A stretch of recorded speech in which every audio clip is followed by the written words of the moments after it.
So it's a Friday morning, and I'm I've been I've been in bed working and doing all sorts of spiritual work. Starting with spirit, and then moving into work that is coming as a natural inspiration from the inner work that I'm doing. And I'm at a place where I need to really make some hard decisions, and I don't think I've ever felt so challenged in my life. Um,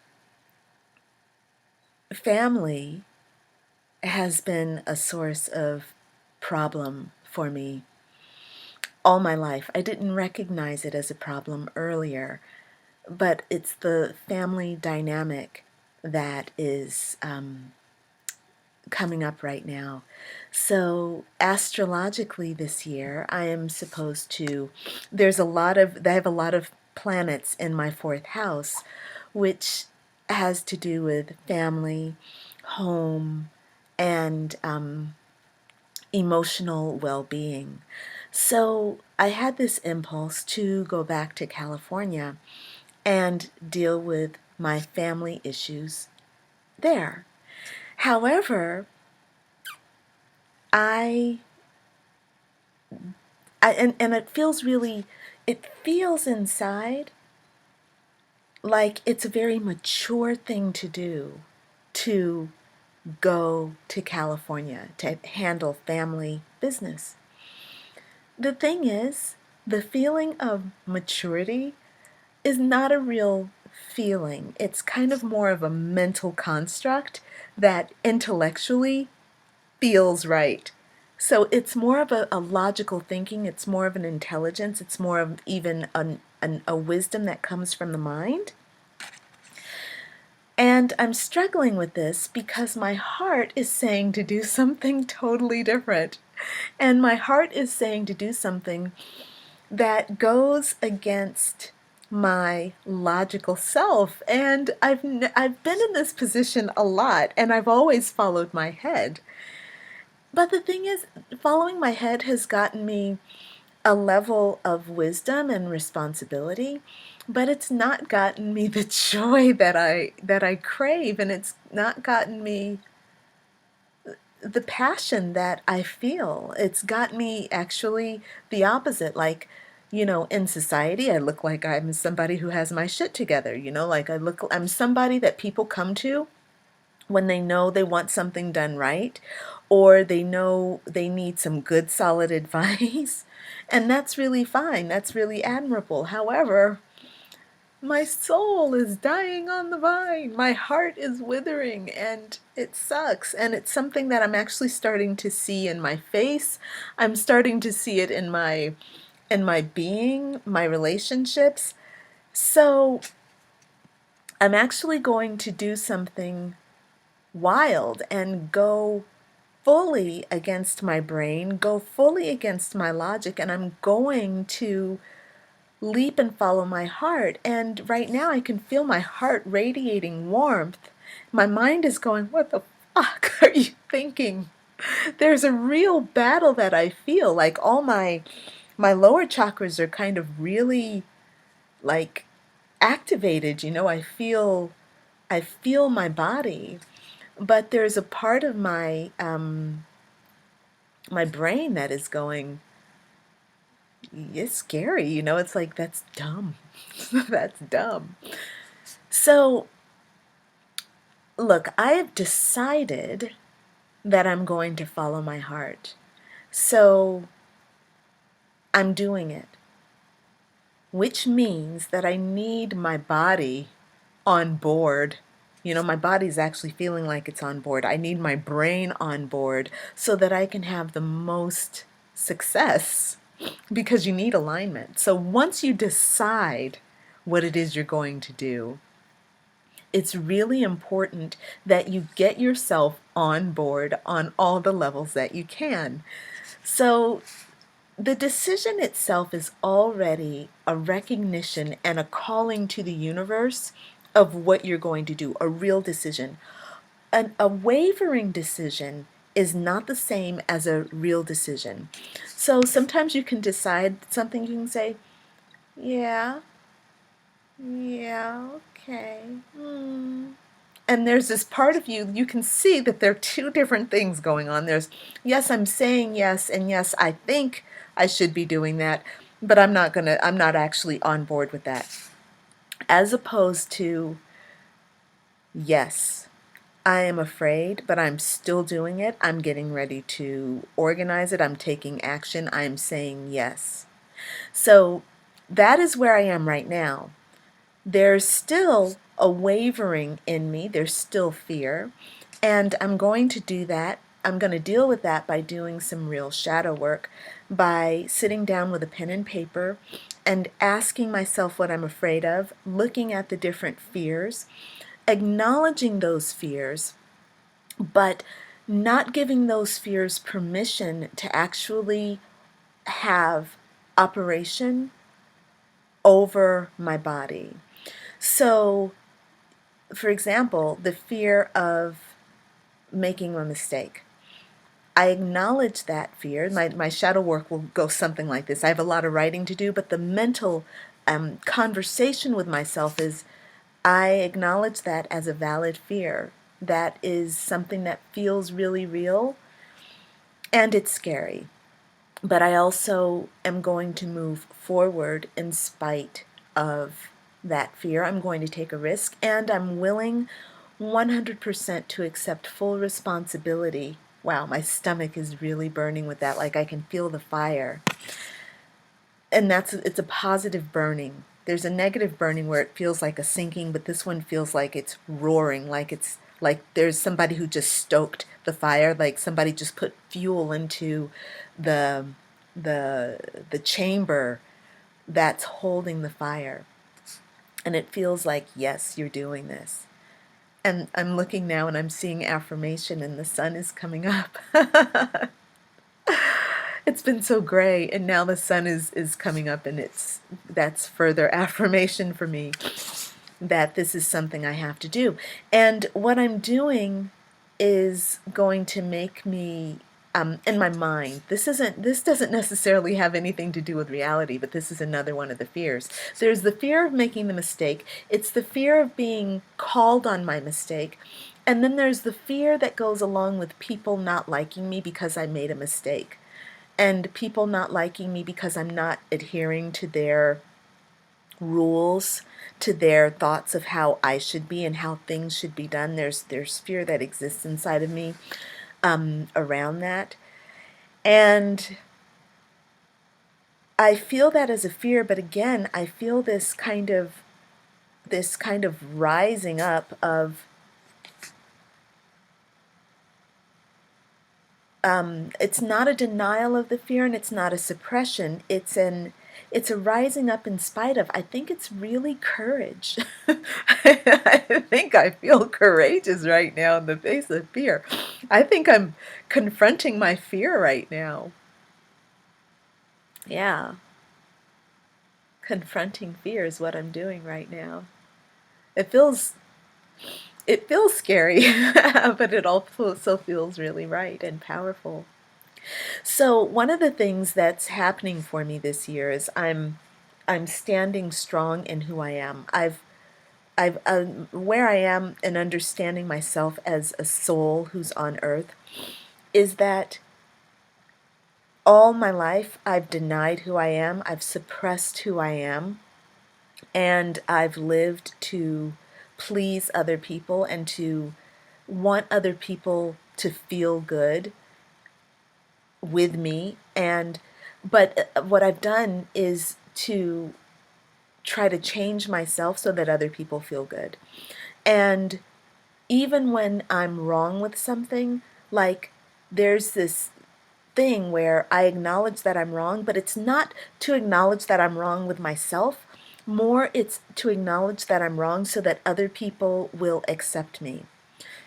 And look, I want to be closer with other people. And what I've done is when I've wanted other people's love, but then what I've done is isolate myself from other people because other people don't love me for who I am. So I've found myself isolating from people and not liking people, not wanting to be around people because I can't be myself around people. I have to change myself. So it's a natural psychological process for me to try to get other people's approval, to get their approval, and then to run away from them because I hate them, because I sold myself out to them. Now that's not their fault, it's my fault.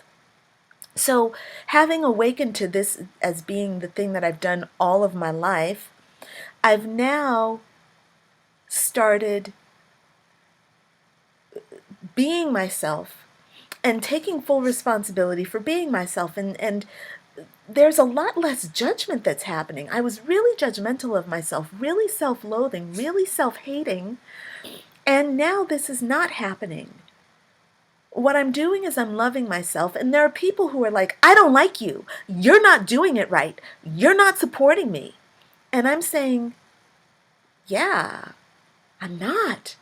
I'm I understand that you don't like me right now, and I can see where I'm not supporting you, and I can see where I'm even wrong here, but I'm not changing myself for that. I acknowledge that I'm wrong, but I'm not going to beat myself up. I'm not, and I can't take back what I've done. I feel for you. I really do. And I actually have let myself feel the wrongness, but I'm not beating myself up for you, and I'm not going to stop being who I am. There are times when I'm kind of cold, and you rubbed me the wrong way, and I'm not going to apologize for being rubbed the wrong way. I'm not trying to get you to apologize for you. I don't want you to change. I want you to be who you are. So the most I can do is to accept myself for who I am. That's the best I can do. And to be honest with you, I don't want anything else other than to accept myself for who I am. Yes, there's a lot of space for growth here, but I am who I am, and honestly, I'm good with that. So for the first time in my life, I'm seeing my weaknesses, and I'm saying, yeah, I'm good. I'm weak. I'm not perfect. I'm not right. I'm wrong. And I'm bad. And it's okay for you to not like me. And the thing that's happening as I'm doing this is the sun is shining, and my creativity is flowing, and my work is improving. I'm listening to people more. I don't know. I just feel better. And I remember my mom saying to me, I wish you would just accept me as I am. Why is it that you need me to change? I am mean. Why can't you just let me be mean and love me? And I remember saying to her, God, I wish I could do that, but I just can't right now. That was 5 years ago, and of course I've lost my mom. She's dead. She's gone. I can't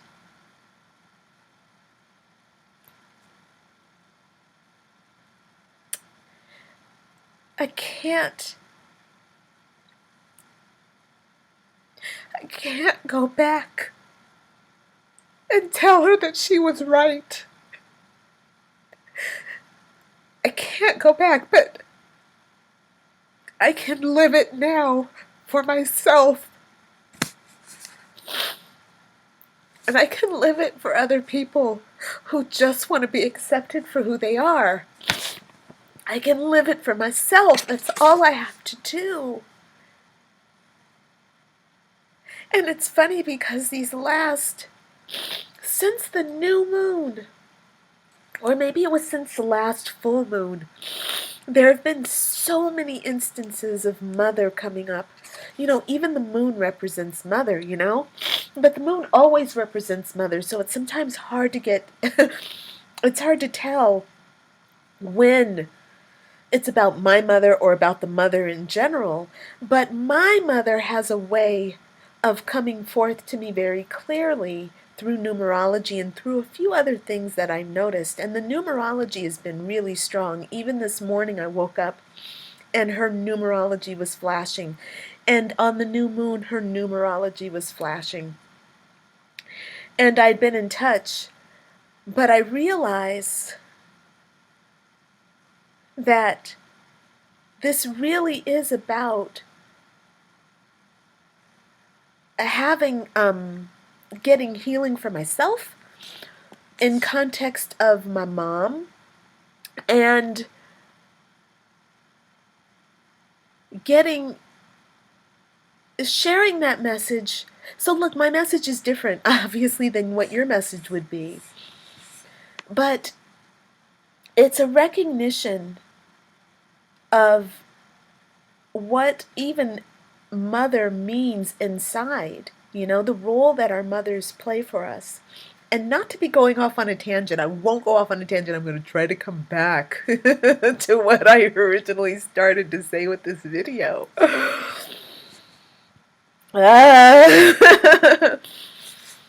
Okay, so the point is,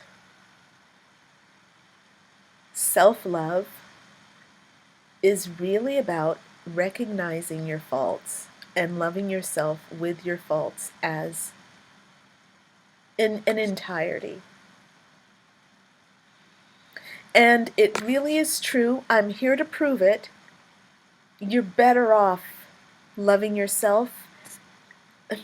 And I don't mean this in that selfish way of you love yourself and you don't love others.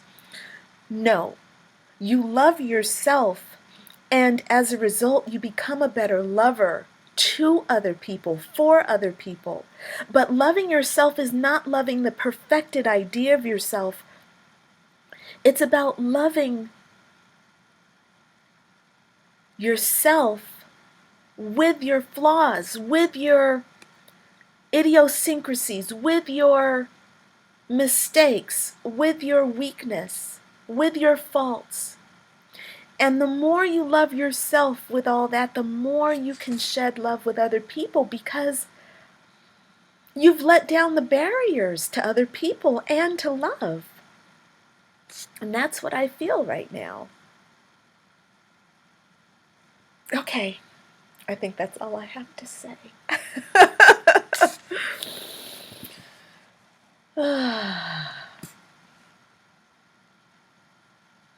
All right, so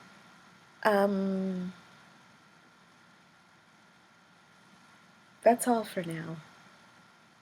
All right, I'm going to go ahead and sign off. Wishing you a really powerful day of recognizing that you're a gift. You're a gift in the form you are, with all your flaws, all your mistakes. One of the best things you can do is to practice loving yourself and your mistakes. I promise there's light on the other side of it. Yep. The consequences are hard, right? That's what's coming to my mind. Yeah, but the consequences, like having to suffer that. But actually, it's really worth it. It's worth every moment. The key is to really, even when you're suffering, it's really great to find the joy along with the suffering. Like, I remember having my account overdrawn and not being able to pay my rent. I remember those days. And at the same time, you got to pick up a good book. You got to have good conversations with your friends. You got to buy some cheap wine. You got to go scramble and find, a buck or whatever to have a good beer with a good friend. Eat cake, even if it's a Hostess Twinkie. You got to have joy at the time that there's pain. And you look back, like I'm looking back right now, and I'm thinking about being flat broke and talking to my best friend. And I'm thinking, yeah, you know, there's joy. There's joy there too. All right, I'm done. I'm signing off. Bye for now. And honestly, I can say this. I love you. I love you because I know who you are, man. I know who you are because I know who I am. Yeah.